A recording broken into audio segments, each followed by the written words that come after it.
Alright, yo, what's up? My name's Patrouski, and I was about to do my gym run, and I realized that one of the biggest things to ever happen to PokeMMO, one of the strongest Pokemon to ever be introduced, was introduced, and I feel like it's slipping under the cracks, and people aren't even realizing it. Now, I'm talking about Moxie Gyarados. This isn't, like, the most powerful Pokemon in terms of PvP, but I think it's quite good in PvP, but really where this Pokemon shines is in the storylines and in PvM. The fact that Moxie Gyarados has been released is insane for storyline. This is insane for Johto. This is insane for new players. This is insane for anyone who hasn't completed all 4 storylines. This is insane for anyone who wants to create an alt account and start all 4 storylines over again. Whatever it may be, whenever you are now doing a storyline in PokeMMO, Moxie Gyarados is going to be by far the best option. It's not even remotely close.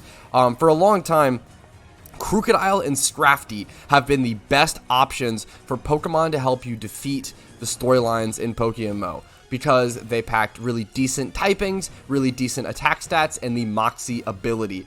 However, those 2 Pokemon were tied for number 1. Number 2, without even having access to Moxie, was Gyarados. Because for a couple of reasons. Gyarados, first of all, has an extremely good learn set of moves. He's able to learn pretty much every move he may need for a storyline just upon level up, so no Pokeyen is wasted on TMs. He gets Crunch at 24, Waterfall at 21, that's both of his perfect stab moves. Well, Crunch isn't really stab, but both of his perfect movers, his coverage is fantastic. He then gets Dragon Dance at 36, that's when things really get insane. He also gets Rain Dance at 28. Whenever I run Gyarados in PVM, I usually run a combination of Dragon Dance, Rain Dance, and then Crunch Waterfall. You can replace Rain Dance, you can replace Rain Dance with a different type of coverage move. However, being able to change the weather in PVM or in storyline runs can often be important if your opponent is trying to set up weather themselves.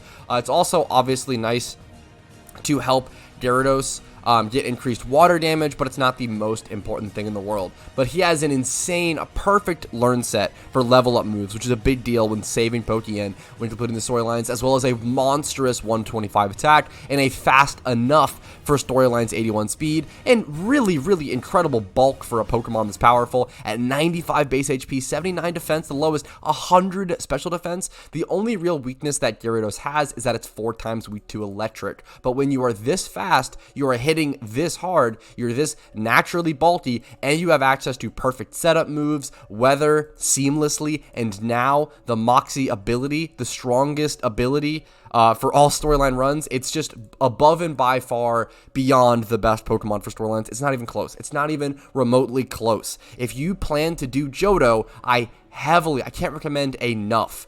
Getting a Magikarp, getting a Gyarados, trying to EV train it if you have the training link, EV train it up to level 20 and prepare it. I'm going to make more videos talking about this, but I think this is more so of a PSA. This is a PSA because it's a massive deal. It's a massive deal. The landscape for PokeMMO speedruns, for PokeMMO storylines, for PokeMMO casual play, whatever it may be, is forever changed. Moxie Gyarados is the most important Pokemon we've seen added to the game in a while. It just affects so much casual play and so much speedrun stuff. So anything storyline related, it just affects tremendously. It will affect PvP to some extent. I still think Gyarados is like pretty underrated in PvP already, so having Moxie is nice, but Intimidate tends to be a bit better in PvP and it's more consistent ability, whereas Moxie is more snowball based. But that's pretty much everything. I just think it's insane. I think it's really slipping through the cracks with all of the Shaman hype, all of the shiny charms, richest charms, everything going on with the Lunar New Year event. People aren't really realizing that Moxie Gyarados is here, and it's here to stay. So make sure to prepare one for Johto, prepare one for any sort of storylines. I'll see you guys later. Like this video if you enjoyed it, dislike if you didn't, comment feedback, subscribe to the channel for daily PokeMMO uploads. Discord link is down below to help you find the tablets to find your Shaman. And if you want to follow me on Twitch, I usually do stream Monday through Thursday at 12 p.m. EST, except for this week since I'm on a little bit of a break to focus on video content like this. I'll see you guys later. Go get yourself a Gyarados. Peace.